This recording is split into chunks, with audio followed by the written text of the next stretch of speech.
తెలంగాణలో కొత్త రేషన్ కార్డుల కోసం అప్లై చేసుకోవాలని చెప్పేసి రేవంత్ సర్కార్ రేషన్ కార్డు లేని వారికి ఒక గుడ్ న్యూస్ చెప్పింది. కొత్త రేషన్ కార్డులపై తెలంగాణ సర్కార్ కీలక నిర్ణయం తీసుకుంది. కొత్తగా అధికారికంగా మీ సేవా పోర్టల్ ద్వారా దరఖాస్తులను స్వీకరించాలని ఆదేశాలు జారీ చేసింది. ప్రభుత్వం ఈ మేరకు సీఎం రేవంత్ రెడ్డి ప్రభుత్వ ఉన్నతాధికారులను ఆదేశించారు. కొత్త రేషన్ కార్డుల దరఖాస్తుల నుంచి ఫిబ్రవరి నెలాఖరులోగా అప్లికేషన్స్ తీసుకోవాలని ప్రభుత్వం నిర్ణయించింది.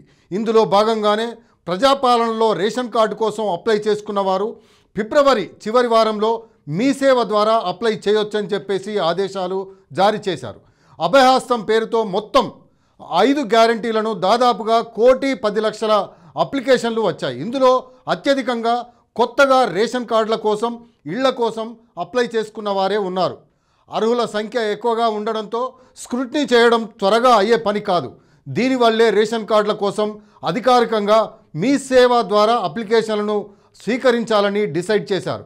కొత్త రేషన్ కార్డులతో పాటు రేషన్ కార్డులో పేరు లేని వారు కూడా మీ సేవ ద్వారా దరఖాస్తు చేసుకోవచ్చని రాష్ట్ర సర్కార్ చెబుతోంది. ప్రజాపాలన కార్యక్రమంలో వచ్చిన అభయహస్తం అప్లికేషన్లో రేషన్ కార్డులు, ధరణి తదితరాల కోసం అదనంగా వచ్చిన అప్లికేషన్లు వాటిపైన కూడా రీసెర్చ్ మొత్తంగా పరిశీలిస్తున్నట్లుగా, దాంతోపాటు రేషన్ కార్డుల కోసం నేషనల్ ఇన్ఫర్మేటిక్స్ సెంటర్ ప్రత్యేక సాఫ్ట్వేర్ను రూపొందించినట్లుగా తెలుస్తోంది. రాష్ట్రంలోని పేద మధ్యతరగతి ప్రజలకు రేషన్ కార్డు అత్యంత ఉపయోగకరమైనది కావడంతో ఈ ప్రక్రియను సాధ్యమైనంత త్వరగా పూర్తి చేసేందుకు ప్రభుత్వం ఈ నిర్ణయం తీసుకున్నట్లుగా తెలుస్తుంది. ప్రభుత్వం ఇచ్చిన హామీలను అమలు చేసేందుకు పక్కాగా ప్రణాళికాబద్ధంగా ముందుకెళ్తుందని, ఇందులో భాగంగానే ఓవైపు సంక్షేమ పథకాల అమలు, మరోవైపు అభివృద్ధి కార్యక్రమాలపై ఫోకస్ పెట్టారని సీఎం రేవంత్ రెడ్డి తెలిపారు. బోగస్ రేషన్ కార్డులను తొలగించడమే లక్ష్యంగా తెలంగాణ ప్రభుత్వం చర్యలు చేపట్టింది. ఇందులో భాగంగా రేషన్ కార్డు ఉన్నవారు ఈ కేవైసీ చేసుకోవాలని స్పష్టం. ఈ ప్రక్రియ గత 5 నెలలుగా కొనసాగుతుంది. అయితే రేషన్ కార్డు ఈ కేవైసీ చేసుకోవడానికి జనవరి 31 తుది గడువు ఉండగా, ఆ లోపు రేషన్ కార్డు ఉన్న ప్రతి ఒక్కరూ ఈ కేవైసీ చేసుకోవాలని అధికారులు సూచిస్తున్నారు. రేషన్ కార్డు ఈ కేవైసీని సింపుల్గా చేసుకోవచ్చని చెబుతున్నారు.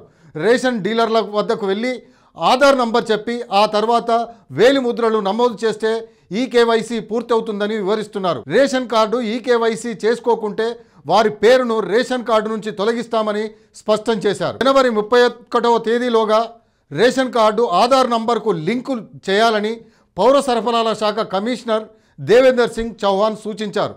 భారత ప్రభుత్వం అర్హులైన పేదలకు ప్రధానమంత్రి గరీబ్ కళ్యాణ్ అన్న యోజన స్కీమ్ ద్వారా రేషన్ బియ్యం, ఇతర సరుకులు అందిస్తున్నారు.